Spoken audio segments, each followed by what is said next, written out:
ದುಕಾನ್ದಾರರು ಹೇಳಿ ಇವತ್ತು ಮಾತಾಡೋ ವಿಷಯ ಏನೆಂದರೆ ನಮ್ಮ ಕರ್ನಾಟಕ ರಾಜ್ಯದ ಮುಖ್ಯಮಂತ್ರಿಗಳಾದಂಥ ಡಿ ಕೆ ಶಿವಕುಮಾರ್ ಸಾಹೇಬರು 2ನೇ ಪಟ್ಟಿಯಲ್ಲಿ ನಮ್ಮ ಹುಣಸೂರು ಮತಕ್ಷೇತ್ರದ ಶಾಸಕರಾದಂಥ ಶ್ರೀ ವಿಜಯಾನಂದ ಎಸ್ ಕಾಶಪ್ಪನವ್ರ ಸಾಹೇಬರಿಗೆ ಸಚಿವ ಸ್ಥಾನ ಕೊಡಬೇಕಾಗಿ ನಮ್ಮಲ್ಲಿ ವಿನಂತಿಸಿಕೊಳ್ಳುತ್ತೇವೆ.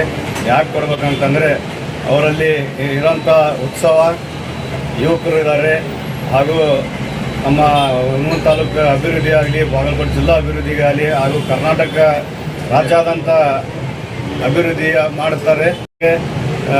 ಎಲ್ಲ ಅನುಕೂಲ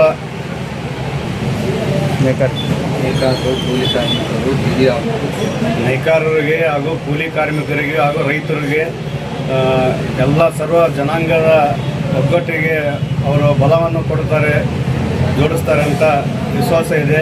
ನಮ್ಮ ಸಚಿವ ಸ್ಥಾನವನ್ನು ನೀಡಲೇಬೇಕು. ನಮ್ಮ ಡಿ ಕೆ ಶಿವಕುಮಾರ್ ಸಾಹೇಬರ ಸಂಪುಟದಲ್ಲಿ 2ನೇ ಪಟ್ಟಿಯಲ್ಲಿ ಕೊಡಬೇಕು ಅಂತ ತಮ್ಮಲ್ಲಿ ಒತ್ತಾಯಿಸುತ್ತೇವೆ, ಹಕ್ಕನ್ನು ಕೇಳುತ್ತೇವೆ. ಶಾಸಕರು ಅಭಿವೃದ್ಧಿಯ ಅಧಿಕಾರರು, ದೀನ ದಲಿತರ ಏಳಿಗೆಗಾಗಿ, ಬಡವ ಬಲಿತರ ಆರೋಗ್ಯಕ್ಕಾಗಿ ಯಾವುದೇ ಒಂದು ಉದ್ದೇಶ ಅವರು ತೀರ್ಮಾನ ಕೈಗೊಂಡರೆ ಅಭಿವೃದ್ಧಿಯತ್ತನೇ ಅವರ ಕೈ ಮೇಲೆತ್ತುವುದರಿಂದ ಕಾಶಪ್ಪನವರು ಅಭಿವೃದ್ಧಿಗೆ ಭಾಳ ಮಹತ್ವ ಕೊಡುವಂಥ ವ್ಯಕ್ತಿಗಳು. ಕಾಶಪ್ಪನವರು ಮನೆತನ ಸುಮಾರು 30 ವರ್ಷಗಳಿಂದ ಕಾಂಗ್ರೆಸ್ ಪಕ್ಷದಲ್ಲಿ ನಿಷ್ಠೆಯಿಂದ ಇಲ್ಲಿವರೆಗೂ ದುಡಿತಾ ಬಂದಿದೆ. ಎಸ್ ಆರ್ ಕಾಶಪ್ಪನವರು ಶಾಸಕರಾಗಿ ಸಚಿವರಾಗಿದ್ದರು. ಅವರ ತಾಯಿಯವರು ಒಮ್ಮೆ ಶಾಸಕರಾಗಿದ್ದರು.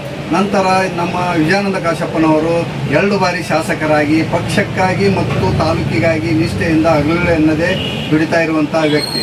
ಅಂತಹ ವ್ಯಕ್ತಿಗಳಿಗೆ ನೀವು ಸಚಿವ ಸ್ಥಾನ ಮಾಡಿದ್ದಲ್ಲಿ ತಾಲೂಕು ಅಭಿವೃದ್ಧಿ ಅಲ್ಲದೆ ಜಿಲ್ಲೆಯಾದ್ಯಂತ ಅಭಿವೃದ್ಧಿಗೊಳಿಸಲು ಮತ್ತು ಪಕ್ಷವನ್ನು ಬಲಪಡಿಸಲು ಯಾವುದೇ ಮುಲಾಜಿಲ್ಲದೆ ಒಳ್ಳೆಯ ನಿರ್ಧಾರವನ್ನು ತೆಗೆದುಕೊಂಡು ಪಕ್ಷ ಮತ್ತು ಸಮಾಜಗಳನ್ನು ಒಗ್ಗೂಡಿಸುವಲ್ಲಿ ಹೆಚ್ಚಿನ ಅನುಕೂಲವಾಗುವುದರಿಂದ ಡಿ ಕೆ ಸಾಹೇಬರು ತಮ್ಮ ಸಂಪುಟದಲ್ಲಿ ಕಾಶಪ್ಪನವರನ್ನು ಸಚಿವರನ್ನಾಗಿ ನೇಮಕ ಮಾಡಿಕೊಂಡರೆ ತಮಗೂ ಬಲಗೊಳ್ಳುವುದು ಎಂದು ಈ ಪತ್ರಿಕಾ ಮೂಲಕ ಹೇಳಬಯಸುತ್ತೇವೆ.